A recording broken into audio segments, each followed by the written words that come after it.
ಅಂತ ತಪ್ಪಿಗೆ ಇನ್ನು ಪ್ರಾಸಿಕ್ಯೂಷನ್ಗೆ ಸಾಕ್ಷಿಗಳನ್ನ ವಿಚಾರಿಸೋದಕ್ಕೆ ಕೋರ್ಟ್ ಅನುಮತಿ ನೀಡಿದೆ.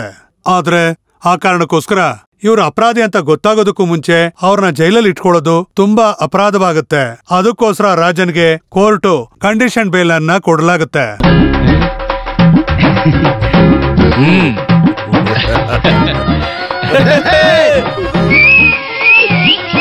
ಯಾರೋ ನೀನು? ನಾನ್ ಲಿಬಿ ಅವ್ರ ಎಳಿಯ. ಲಿಬಿ ಎಳಿಯ. ಹಾಗಾದ್ರೆ 3000 ಫೈನ್ ಕಟ್ಟು. ಹಾಗೆ ಕೈ ಕಟ್ಕೊಂಡು ಕೋರ್ಟ್ ಅಲ್ಲಿ ನಿಲ್ಬೇಕಾಗತ್ ನೀನು.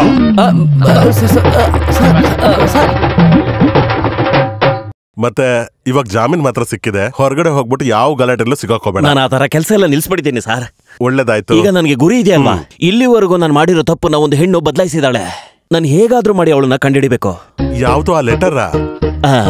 ನೀವಿಬ್ರು ಆಫೀಸ್ಗೆ ಹೋಗಿ ಇವನ್ ಫೀಸ್ ಎಷ್ಟು ಅಂತ ಮಾತಾಡ್ಕೊಂಡ್ ಬರ್ತೀನಿ. ಹೋಗಿ. ಆ ಲೆಟರ್ ಇವಾಗ್ಲೂ ಬರ್ತಾ ಇದೆಯಾ? ಒಂದಿನ ಬಿಟ್ಟು ಒಂದಿನ ಬರ್ತಾನೆ ಇದೆ. ಇಲ್ಲಿವರೆಗೂ ಒಟ್ಟು 6 ಲೆಟರ್ ಇದೆ. ತುಂಬಾ ಚೆನ್ನಾಗಿದೆಯಲ್ಲ. ಅವ್ರ ಬಗ್ಗೆ ಏನಾದ್ರು ಡೀಟೇಲ್ಸ್ ಗೊತ್ತಾಯ್ತಾ? ಆ ಲೆಟರ್ಸ್ ನೆಲ್ಲ ನೋಡ್ತಾ ಇದ್ರೆ ಅವಳು ಆಗ್ಲೇ ಮದ್ವೆ ಆಗಿದೆ ಅಂತ ಅನಿಸ್ತಾ ಇದೆ. ಆದ್ರೂ ತೊಂದರೆ ಇಲ್ಲ ಸರ್, ನಾನು ಫ್ರೆಶ್ ಪೀಸ್ ಅಲ್ವಲ್ಲ. ಹೌದು. ಮತ್ತೆ ನೀನು ಅವಳ ಬಗ್ಗೆ ವಿಚಾರಿಸ್ಕೊಂಡು ಹಿಂದೆ ಸುತ್ತೋದು ಅವಳು ಗಂಡಂಗ್ ಗೊತ್ತಾದ್ರೆ ತೊಂದ್ರೆ ಆಗೋದಿಲ್ವಾ? ಏನ್ ತೊಂದ್ರೆ ಸರ್? ತೊಂದ್ರೆ ಕೊಟ್ರೆ ಅವನ್ನ ಸಾಯಿಸ್ಬಿಡ್ತೀನಿ. ಆಮೇಲೆ ಆ ಕೇಸ್ನ ನೀವಿದ್ದೀರಲ್ಲ ಸರ್, ನೋಡ್ಕೊಳ್ಳಿ. ನೀನ್ ಸೀರಿಯಸ್ ಆಗಿ ಹೇಳ್ತಿದ್ಯಾ? ಮತ್ತೆ ಇನ್ನೇನ್ ಮಾಡ್ಬೇಕು ಸರ್? ಅದು ನೀವೇ ಹೇಳಿ. ನೀನ್ ಇವಾಗ ಜಾಮೀನ್ ಮೇಲೆ ಹೊರಗಡೆ ಇದೆಯಾ? ಯಾವ ಗಲಾಟೆಲ್ಲೂ ಸಿಕ್ಕಾಕೋಬೇಡ. ನೀನ್ ಒಂದ್ ವೇಳೆ ಮೊದಲನೇ ಸಲ ಅವಳನ್ನ ನೋಡಿದಾಗ ನಿನಗೆ ಅಷ್ಟೊಂದು ಇಷ್ಟ ಆದ್ಲು ಅಂದ್ರೆ ಹೊರಗಡೆ ಕರ್ಕೊಂಡ್ ಬಾರೋ. ನಿನಗೆ ಡಿವೋರ್ಸ್ ನಾನ್ ಕೊಡಿಸ್ತೀನಿ. ಆ ತರನು ಒಂದು ರೂಟ್ ಇದೆಯಲ್ಲ? ಮತ್ತಿನ್ನೇನೋ. ಅಯ್ಯೋ ಬುದ್ಧಿ ಇಲ್ಲ ನನಗೆ. ಆ ತರ ಯೋಚಿಸ್ಲೇ ಇಲ್ಲ. ನಾನು ಅವಳ ಕಂಡು ಹಿಡಿದು ಆ ಸೆಕೆಂಡ್ ನಲ್ಲಿ ಅವಳಿಗೆ ಫೋನ್ ಮಾಡ್ತೀನಿ. ಆಮೇಲೆ ಅವಳನ್ನ ಕರ್ಕೊಂಡ್ ಬಂದು ನಿಮ್ ಮುಂದೆನೆ ನಿಲ್ಲಿಸ್ತೀನಿ. ಮಿಕ್ಕಿದ ವಿಷಯನೆಲ್ಲ ನೀವೇ ನೋಡ್ಕೋಬೇಕು. ಓಕೆ. ಆದಷ್ಟು ಬೇಗ ಅವಳಿಗೆ ಅವಳ ಗಂಡನಿಂದ ಮುಕ್ತಿ ಸಿಕ್ಕು ನಿನ್ನ ಹೆಂಡತಿಯಾಗಿ ನಿನ್ ಜೊತೆ ಬಾಳ್ಲಿ ಅಂತ ನಾನು ಮನಸ್ಫೂರ್ತಿಯಾಗಿ ಹಾರೈಸ್ತಾ ಇದ್ದೇನೆ. Good luck sir. ಅಯ್ಯೋ, ತುಂಬಾ ವರ್ಷದಿಂದ ನನ್ನ ಮನ್ಸಲ್ಲಿದ್ದ ನೋವು ನಿಮ್ ಜೊತೆ ಮಾತಾಡೋ ಹಾಗೆ ಮಾಡ್ತು. ಅಷ್ಟು ಬೇಗ ತಪ್ಪಿಸ್ಕೊಂಡು ಹೋಗೋದಕ್ಕೆ ನಾನು ನಿಮ್ಮನ್ನು ಬಿಟ್ಬಿಡ್ತೀನ?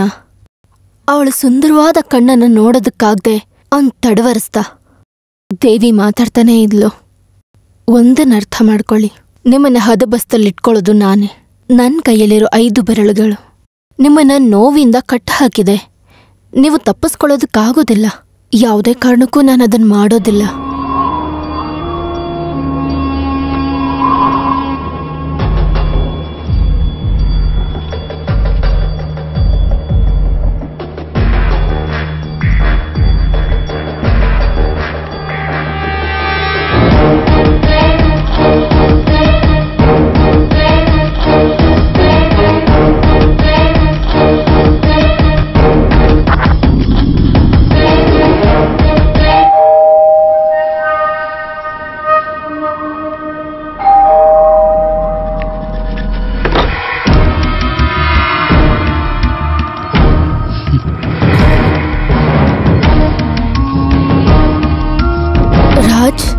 ಹೌದು, ನೀವು ನನ್ನನ್ನ ಹಾಗೆ ಕರೆದ್ರೆ ಇಷ್ಟ ಅಂತ ಅನ್ಸುತ್ತೆ.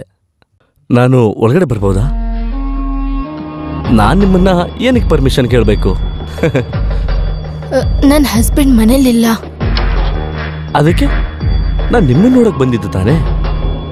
ಅಲ್ಲ, ಮನೆಗೆ ಬಂದವ್ರನ್ನ ಕೂತ್ಕೊಳ್ಳಿ ಅಂತ ಹೇಳಲ್ವಾ? ರಾಜ್ ಪ್ಲೀಸ್, ಇಲ್ಲಿ ಯಾರು ಇಲ್ಲ, ದಯವಿಟ್ಟು ಹೊರಟೋಗಿ. ಅದು ಸರಿ, ಒಳಗಡೆ ಬಂದ್ಮೇಲೆ ಹೊರಗಡೆ ಹೋಗೋದಾ? ಏನ್ ಹೇಳ್ತಾ ಇದ್ದೀರಾ ನೀವು? ಡಾವಿಡ್ ಬತ್ಸವಿ ಹೇಳಿದ್ದನ್ನ ನಾನು ಮತ್ತೆ ಹೇಳ್ತೀನಿ. ಪ್ರೀತಿಗೆ ಸಣ್ಣವನಾಗಬೇಕು ಅಂದ್ರೆ ನಾನೊಂದು ಸಣ್ಣ ಮರಳಾಗೋಕ್ಕೂ ಸಿದ್ಧ ಇದ್ದೀನಿ. ರಾಜ್, ನಾನು ಎಸ್, ಸಂದೇಹ ಬೇಡ. ನೀನು ಲೆಟರ್ ಕಳಿಸ್ತಾ ಇದ್ದ ರಾಜ್ ನಾನೇ.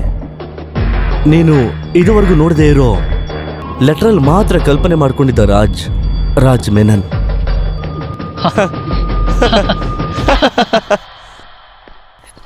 ನಾನು ಒಪ್ಕೋತೀನಿ, ಆದ್ರೆ ಯಾವುದೇ ವಿಷಯ ಇಲ್ಲದೆ ನೀವಿಲ್ಲಿ ಬರಬಾರ್ದಾಗಿತ್ತು.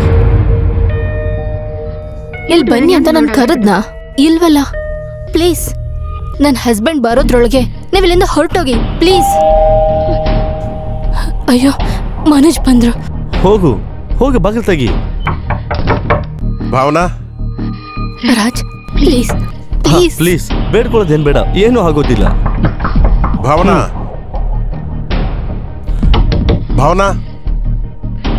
ತೆಗಿ.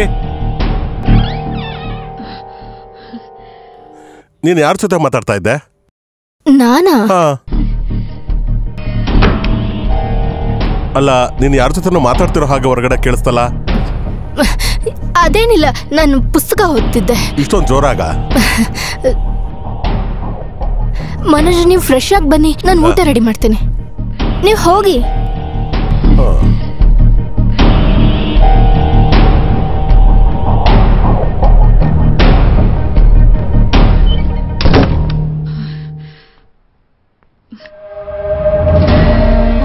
ಮಾಯಾ,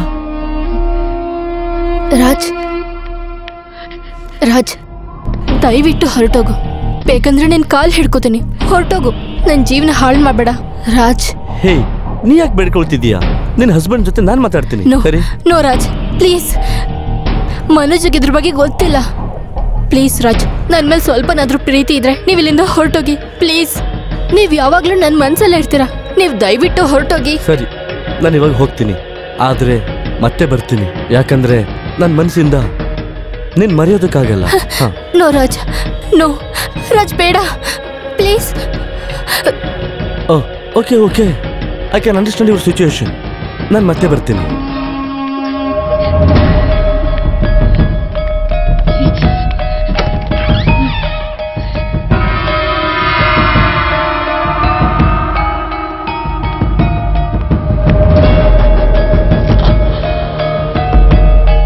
ಬರ್ತೀನಿ.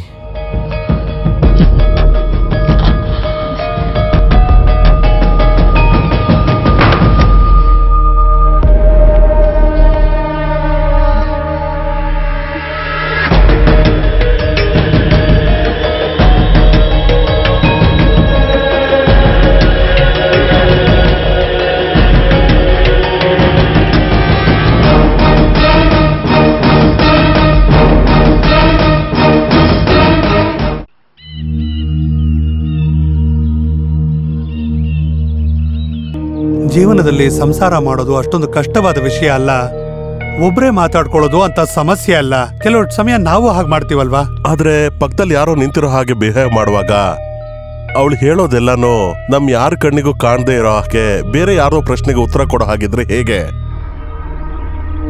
ಸತ್ಯವಾಗ್ಲು ಡಾಕ್ಟರ್, ಆ ಸಮಯದಲ್ಲಿ ಹೇಗಿತ್ತು ಅಂದ್ರೆ ಒಂದ್ ರೀತಿ ಮೌನ ಆಕ್ಟ್ ಮಾಡೋ ತರ ಇತ್ತು ಭಾವನಾಳ ಪರಿಸ್ಥಿತಿ. ಅದನ್ನ ಬಿಟ್ರೆ ತುಂಬಾ ಸಾಧಾರಣವಾಗಿತ್ತು. ಅಂತ ಒಂದ್ ವಿಷಯ ನಡೆದೇ ಇಲ್ವೇನೋ ಅನ್ನೋ ಹಾಗಿದ್ಲು. ಒಂದ್ಸಲ ಅವಳಿಗೆ ಗೊತ್ತಿಲ್ದಿರೋ ಹಾಗೆ ಡಾಕ್ಟರ್ ಹತ್ರ ಕರ್ಕೊಂಡೋಗಿದ್ದೆ. ಆದ್ರೆ ಡಾಕ್ಟರ್ ಮುಂದೆ ಅವಳನ್ನ ಟ್ರೀಟ್ ಮಾಡ್ತಿರೋದು ಅಂತ ಗೊತ್ತಾದಾಗ ಅವಳು ತುಂಬಾ ಕೋಪ ಮಾಡ್ಕೊಂಡು ಹೊರಟ್ಬಿಟ್ಲು. ನಿಮ್ಮಿಬ್ಬರ ಫಿಸಿಕಲ್ ರಿಲೇಶನ್ಶಿಪ್ ಹೇಗಿದೆ? ಎಷ್ಟು ತಿಂಗಳಾಯ್ತು? ಮಗಳು ಸತ್ತು ಹೋದ್ಮೇಲೆ. ಅದಾದ್ಮೇಲೆ ನಿಮ್ ಮಿಸ್ಸಸ್ ಯಾವಾಗ್ಲೂ ಹೇಗಿದಾರ? ಇಲ್ಲ ಡಾಕ್ಟರ್, ಮೊದ್ಲೆಲ್ಲ ಅವಳು ಯಾರ ಜೊತೆಗೂ ಮಾತಾಡ್ತಿರ್ಲಿಲ್ಲ. ಮತ್ತೆ ಯಾವಾಗ್ಲಾದ್ರೂ ಫೋನಲ್ಲಿ ಮಾತಾಡ್ತಿದ್ದು ಅವಳು ಬೆಸ್ಟ್ ಫ್ರೆಂಡ್ ಜೊತೆ ಮಾತ್ರ. ಅವಾಗ ಮಾತ್ರ ನಾನು ಅವಳನ್ನ ಸ್ವಲ್ಪನಾದ್ರೂ ಸಂತೋಷವಾಗಿ ನೋಡ್ತಿದ್ದು. ಹೋಗ್ತಾ ಹೋಗ್ತಾ ಆ ಕಾಲು ಬರ್ದೇ ಹೋಯ್ತು. Okay, let's see. ಇನ್ನು ಮುಂದೆ ಇದೇನು ಹಾಗೇ ಇಲ್ಲ ಅನ್ನೋ ರೀತಿಯಲ್ಲಿ ನಿಮ್ಮ ಹೆಂಡತಿ ಜೊತೆ ನಡ್ಕೊಳ್ಳಿ. ಐ ಮೀನ್, ಮದ್ವೆ ಆದ ಹೊಸರಲ್ಲಿ ನಿಮ್ಮ ಹೆಂಡತಿ ಜೊತೆ ಹೇಗೆ ಪ್ರೀತಿಯಿಂದ ನೀವಿದ್ರೋ ಅದೇ ರೀತಿ ನಿಮ್ಮ ಹೆಂಡತಿ ಜೊತೆ ಅದೇ ಇಂಟ್ರೆಸ್ಟ್ ಅಲ್ಲಿರಿ. ಆಮೇಲೆ ನೋಡೋಣ. ಆದಷ್ಟು ಬೇಗ ನಾವು ಮೂವರು ಮೀಟ್ ಮಾಡೋದಕ್ಕೆ ಒಂದು ಸಮಯನ ಫಿಕ್ಸ್ ಮಾಡಿ. ಒಬ್ಬ ಡಾಕ್ಟರ್ ಆಗಿಲ್ಲ, ಒಬ್ಬ ಫ್ರೆಂಡ್ ರೀತಿಲಿ.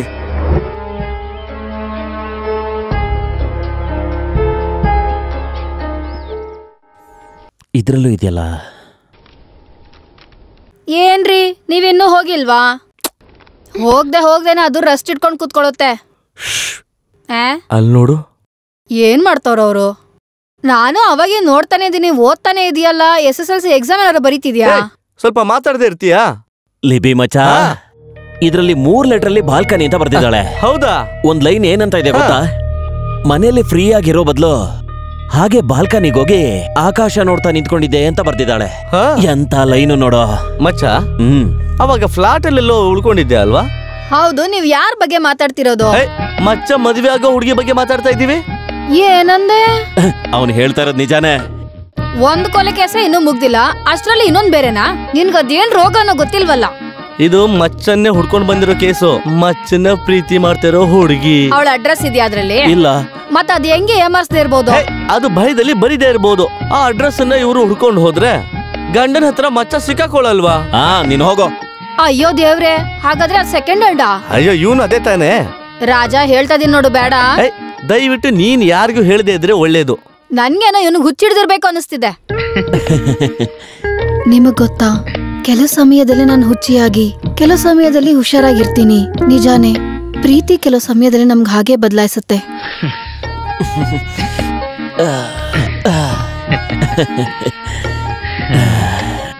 ಪ್ರೀತಿ ಮಾಡ್ದೋನು ಹುಚ್ಚ ಆಗ್ಲಿಲ್ಲ ಅಂದ್ರೆ ಅವನು ಮುಟ್ಟಾಳಾನೆ. ಮಧ್ಯಾಹ್ನ ಸೂರ್ಯ ಚಂದ್ರನ್ ತರ ಕಾಣಿಸ್ತಾ ಇದ್ದಾನೆ, ರಾತ್ರಿ ಸೂರ್ಯನ್ ತರ ಹೊಳಿತಾ ಇರ್ತಾನೆ. ಅದೆಂಗೆ ಅಂದ್ರೆ ಗುಂಪಲ್ಲಿ ಒಬ್ನೇ ನಿಂತಿರೋ ತರ. ಸಂತೋಷವಾಗಿ ಜೀವನ ಮಾಡ್ತಿರೋ ಜೀವನ ಹೇಗಾಗೋದಿ ಅಂತ ನೀನೇ ನೋಡ್ತಿದ್ಯಲ್ಲ ಇವಾಗ. ಪ್ರೀತಿದ್ ಬದ್ನೆಕಾಯು ನಾನು ನೋಡ್ತೀನಿ ಅದ್ ಏನ್ ಮಾಡ್ತಾನೆ ಅಂತ. ಮಚ್ಚ ಅಲ್ಲೋಡು, ಆ ಲೆಟ್ರಲ್ಲಿ ಎತ್ಕೊಂಡು ಹೋಗ್ತಿದ್ದಾಳೆ. ಅವನೊಂದ್ ಪ್ರೇಮನು ಮಂಡಂಗಟ್ಟಿ ಎಲ್ಲಾನು ಸುಟ್ಟಾಕ್ತೀನಲ್ಲ, ನೋಡ್ತೀನಿ ಅವಾಗ. ನೋಡ್ಕೊಂತೀನಿ ಈಗೇನೋ ಮಾಡ್ತೀನಿ.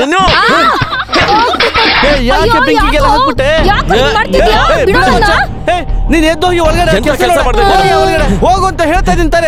ಯಾರ ರಾಜಣ್ಣ? ಇವನೇನೆ. ನೀನ್ ಯಾರು? ಅಯ್ಯೋ ಹಾಳು ಮಾಡ್ಬಿಟ್ಲೆ ಎಲ್ಲ. ಏನಂತ ಹೇಳು. ಒಂದ್ ಲೆಟರ್ ಇದೆ, ಕೊಡಿಲಿ.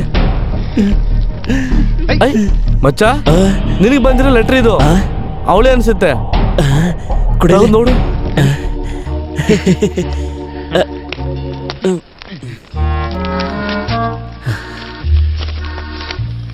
ಪ್ರಿಯಾತಿ ಪ್ರಿಯ ರಾಜನಿಗೆ ನನ್ನ ಕ್ಷಮಿಸ್ಬಿಡಿ. ಇದು ನಾನು ನಿಮಗೆ ಬರೇ ಕೊನೆಯ ಪತ್ರ. ಬೇಜಾನ್ ಸತಿ ನನ್ನ ಗಂಡನ ಹತ್ರ ಕೋಪ ಬಂದಿದೆ ನನಗೆ. ಆದ್ರೆ ಅವಾಗ್ಲೂ ಅವ್ರು ಬಿಟ್ಟು ಹೋಗ್ಬಾರ್ದು ಅಂತ ನನ್ನ ಮನ್ಸಿಂದ ಆಸೆ ಪಟ್ಟೆ. ನೀವಿನ್ಮೇಲೆ ನನ್ನ ಜೊತೆ ಮಾತಾಡೋದಿಕ್ಕೆ ಅಂತ ಇಷ್ಟಪಡಬಾರ್ದು. ಗುಡ್ ಬೈ, ಮಾಯಾ.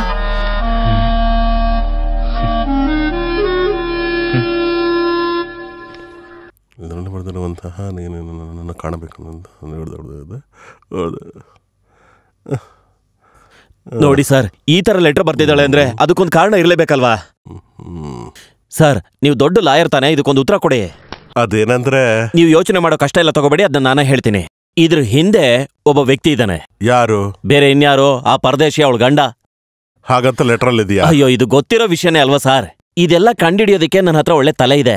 ಪ್ರೀತಿ, ಪ್ರೇಮ, ಪ್ರಣಯ ಅಂತ ಲೆಟರ್ ಬರಿತಾ ಇದ್ದಿ ಹೆಂಗ್ಸು. ಈಗ ಆಗಲ್ಲ, ಗೀಗಲ್ಲ, ಮಣ್ಣು ಮಸಿ ಅಂತ ಬರಿತಾ ಇದ್ರೆ ಇದ್ರ ಹಿಂದೆ ಅವನಲ್ದೇನೆ ಇನ್ಯಾರು ಇರ್ತಾನೆ? ಅವನ ನಾನು ಕೊಂದ್ಬಿಡ್ತೀನಿ ಸರ್. ಆ ಕೇಸ್ನ ನೀವೇ ಹ್ಯಾಂಡ್ಲ್ ಮಾಡ್ಬೇಕು ಸರ್. ನೀವೇನ್ ಸರ್ ನಗ್ತಾನೆ ಇದ್ದೀರಾ? ನಾನ್ ಸೀರಿಯಸ್ ಆಗಿ ಹೇಳ್ತಾ ಇದ್ದೀನಿ. ಆ ಮನುಷ್ಯನ್ಗೂ ಅವಳಿಗೂ ಮ್ಯಾಚ್ ಆಗಲ್ಲ ಸರ್. ಅದು ನಿನ್ಗೆ ಗೊತ್ತು? ಅದು ಅವಳು ಪತ್ರ ಬರಿತಿದ್ಲಲ್ಲ, ಅದ್ರಲ್ಲೇ ನನ್ಗೆ ಗೊತ್ತಾಯ್ತು. ಆ ಹುಡುಗಿ ಒಳ್ಳೊಳ್ಳೆ ಬುಕ್ಸ್ ಎಲ್ಲ ಓದೋಂತ ಹುಡುಗಿ ಸರ್. ಯಾಕೆ ಅಂದ್ರೆ ಅವಳು ಬರ್ದಿರೋ ಲೆಟರ್ಲೆಲ್ಲ ಒಳ್ಳೆ ಕವಿತೆಗಳು ಬರ್ದಂಗ್ ಬರ್ದಿದ್ದಾಳೆ. ಅವಳು ಈ ತರ ಬುದ್ಧಿಶಾಲಿ ಆಗೋದಿಕ್ಕೆ ಕಾರಣ ಅವ್ರ ತಾತ ಅಂತೆ. ಅವರು ಸಾಮಾನ್ಯವಾದ ವ್ಯಕ್ತಿ ಅಲ್ಲ, ತುಂಬಾ ದೊಡ್ಡ ಮನುಷ್ಯ. ಅವರು ಸತ್ತೋಗೋ ಟೈಮಲ್ಲಿ ಆ ಬುಕ್ಸ್ನೆಲ್ಲ ಈ ಹುಡುಗಿ ಕೊಟ್ರಂತೆ. ಅವಳು ಆ ಬುಕ್ಸ್ನೆಲ್ಲ ಇಟ್ಕೊಳ್ಳೋದಿಕ್ಕೆ ಫ್ಲಾಟ್ ನಲ್ಲಿ ಸಪರೇಟ್ ರೂಮ್ನೇ ಇಟ್ಕೊಂಡಿದ್ದಾಳಂತೆ. ಛೇ, ಅವಳು ಗಂಡ ಆಫೀಸು, ರಿಯಲ್ ಎಸ್ಟೇಟ್ ಅಂತ ಅವಳನ್ನ ಟಚ್ಚೇ ಮಾಡಲ್ವಂತೆ. ಹೇಳಿ ಕೇಳಿ ನಾನೊಬ್ಬ ರೌಡಿ ಸರ್. ನನ್ನಂತವನ್ ಮೇಲೆ ಅವಳಿಗೆ ಪ್ರೀತಿ ಹುಟ್ಟಿದೆ ಅಂದ್ರೆ ಅವಳ ಗಂಡನ ಮೇಲೆ ಅವಳಿಗೆ ಎಷ್ಟು ಜಿಗುಪ್ಸಿದೆ ಅಂತ ನೀವೇ ಯೋಚನೆ ಮಾಡಿ ಸರ್. ಅವನಿಗೆ ಅವಳ ಮೇಲೆ ಸ್ವಲ್ಪನೂ ಪ್ರೀತಿನೇ ಇಲ್ಲ. ಅವ್ರಿಗೆ ಇದ್ದದ್ದು ಒಂದೇ ಒಂದ್ ಮಗು ಸಾಯೋದಕ್ಕೂ ಕಾರಣ ಅವನೇ ಸರ್. ನೀನ್ ಹೇಗೆ ಅವಳಿಗೆ ಗೊತ್ತು? ಅದು ಒಂದ್ ಸಸ್ಪೆನ್ಸು, ಅದನ್ನ ಮೀಟ್ ಮಾಡ್ದಾಗ ಹೇಳ್ತೀನಿ ಅಂತ ಹೇಳಿದ್ಲು ಸರ್. ಇಲ್ಲಿವರೆಗೂ ಬರ್ದಿದ್ದ 6 ಲೆಟ್ರಲ್ಲಿ ನಿನ್ನ ಕಂಡ್ರೆ ತುಂಬಾ ಪ್ರೀತಿ ಅಂತ ಹೇಳ್ತಾ ಇದ್ದವಳು ಈ ಲೆಟ್ರಲ್ಲಿ ನೀನ್ ಯಾರು ಗೊತ್ತೇ ಇಲ್ಲ ಅಂತ ಬರ್ದಿದ್ದಾಳೆ ಅಂದ್ರೆ ಇದಕ್ಕೆ ಕಾರಣ ಅವಳ ಗಂಡನೇ ಅಲ್ವಾ ಸರ್? ನಿಮ್ ಹತ್ರ ಒಂದ್ ಮಾತಾಡ್ತೀನಿ ಸರ್. ಅವಳ ಬಗ್ಗೆ ಒಂದೇ ಒಂದ್ ಮಾತಾಡಿದ್ರು ಅವನ್ನ ನಾನು ಕೊಲೆ ಮಾಡಿ ಅವಳನ್ನ ನಾನು ಮದ್ವೆ ಆಗ್ತೀನಿ. ಅವಳಿಗೋಸ್ಕರ ನಾನು ಒಳ್ಳೆ ಮನುಷ್ಯ ಆಗಿದ್ದೀನಿ ಸರ್. ಇನ್ಮೇಲೆ ಈ ತರ ಎಲ್ಲ ಮಾಡಲ್ಲ ಸರ್. ಅಲ್ಲಿ ತನಕ ಈ ಲೆಟರ್ ನನ್ನ ಹತ್ರ ಇದ್ರೆ ನಿಂಗೇನೋ ತೊಂದರೆ ಇಲ್ವಲ್ಲ? ಅಯ್ಯೋ ಕೊಡಿ ಸರ್, ನನ್ಗಿರೋ ಒಂದೇ ಒಂದು ಆಧಾರ ಅಂದ್ರೆ ಈ ಲೆಟ್ರೆ. ಮಿಕ್ಕಿದ ಲೆಟ್ರನ್ನೆಲ್ಲ ನಾನು ತಗ್ಗಿ ಸುಟ್ಟಾಕ್ಬಿಟ್ಲ. ಕೊಡಿ ಸರ್. ನಾನು ನಿನ್ನ ವಕೀಲ ಅಲ್ವಾ? ಹೆದರ್ಕೋಬೇಡ. ಕೊಡಿ ಸರ್, ಕೊಡಿ. ನೀನ್ ನಾಳೆ ಬೆಳಗ್ಗೆ ಆಫೀಸಿಗೆ ಬಾ, ಅವಾಗ ನಾವು ಈ ಪತ್ರಕ್ಕೊಂದು ಪರಿಹಾರ ಹುಡ್ಕೋಣ. ನಿಜವಾಗ್ಲೂ ಸರ್? ನಿಜವಾಗ್ಲೂ. ಹೋಗು ಹೋಗು. ಸರಿ ಸರ್.